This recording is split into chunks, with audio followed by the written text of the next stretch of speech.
గన్నవరం మాజీ MLA Vallabhaneni Vamsi bail కోసం ప్రయత్నిస్తున్నారు. ఆయన గత 4 రోజుల నుంచి విజయవాడ జిల్లా జైల్లోనే ఉన్నారు. ఆయన బెయిల్ కోసం నేడు పిటిషన్ వేయనున్నారు. జిల్లా కోర్టులో వల్లభనేని వంశీ తరఫున ఆయన న్యాయవాదులు పిటిషన్ చేయనున్నారు. ప్రస్తుతం జైల్లో రిమాండ్ ఖైదీగా ఉన్న వల్లభనేని వంశీకి బెయిల్పై బయటకు తీసుకొచ్చేందుకు వైసీపీ నేతలు తీవ్రంగా ప్రయత్నిస్తున్నారు. దీంతో పాటు తనకు జైల్లో మంచి ఆహారం సదుపాయాలను కూడా కల్పించాలని కూడా నేడు జిల్లా కోర్టులో పిటిషన్ వేయనున్నారు. వల్లభనేని వంశీని హైదరాబాద్లో అరెస్ట్ చేసిన పోలీసులు ఆయనను విచారించిన తర్వాత కోర్టులో హాజరుపరచగా 14 రోజుల రిమాండ్ విధించారు.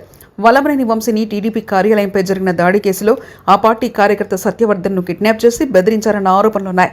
సత్యవర్ధన్తో కేసు వెనక్కి తీసుకునేలా ఒత్తిడి చేశారన్న అభియోగాలతో పోలీసులు వల్లభనేని వంశీని అరెస్ట్ చేశారు.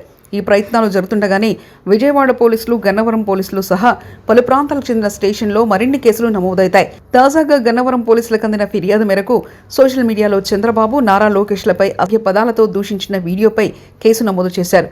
ఇప్పటికే ఇలాంటి కేసుల్లో చాలా మంది వైసీపీ నాయకులు శిక్ష అనుభవిస్తున్నారు. వల్లభనేని వంశీపై వరుసగా కేసులు నమోదవుతుండటంతో ఒక దాంట్లో బెయిల్ వచ్చినా మరో కేసులో జైల్లో ఉండేలా పకడ్బందీగా పోలీసులు ఉచ్చు బిగిస్తున్నారు.